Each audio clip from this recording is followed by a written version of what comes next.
బాబాయ్ చెప్పండి, ఎలక్షన్ కదా ఈసారి ఎవరు వస్తే బాగుంటది? మాకు జగన్ వస్తేనే బాగుంటది. ఎందుకంటే మాకు అన్ని రాయితీలు వస్తున్నాయి. ఆటోకి 10,000 వాహన మిత్ర వస్తుంది. ఇంటికాడేమో మా ఆడవాళ్ళకేమో పెన్షన్ వస్తుంది. అందువల్ల సంక్షేమ పథకాలు బాగున్నాయి కాబట్టి మళ్ళీ జగన్ వస్తాడని మాకు. లేదంటున్నారు కదా, దేనికి ఇల్లు సొంత ఇల్లు ఇచ్చాడు, ఇంకేం కావాలండి? ఇంకా పనికిరాదంటున్నారు కదా. మాకు అది చాలు. ఏది లేనోడికి అదే దిక్కు. ఉన్నోడికి ఎంత ఉన్నా చాలదు. లేనోడికి సెంటు కాదు, 1/2 సెంటు ఇచ్చినా చాలు. చిన్న గుడి చేసుకున్నా ఉంటాడు. సొంత ఇల్లు కల మాకు నెరవేరింది.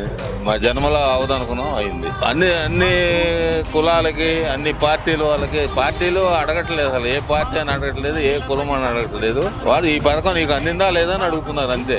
వాలంటీర్లు వస్తున్నారు, లేని వాళ్ళకి రాస్తున్నారు, ఇస్తున్నారు అనేవాళ్ళు అంటారమ్మా. మాకు ఉపయోగం, మేము పెన్షన్ వస్తుంది. పొద్దున్నే పోయి తెల్లారి గట్ట పోయి నీళ్ళ ట్యాంకులు 7 ఎకరాలు నీళ్ళ ట్యాంకులో నుంచోవాలా. ఇప్పుడు ఇంటికే వచ్చేది.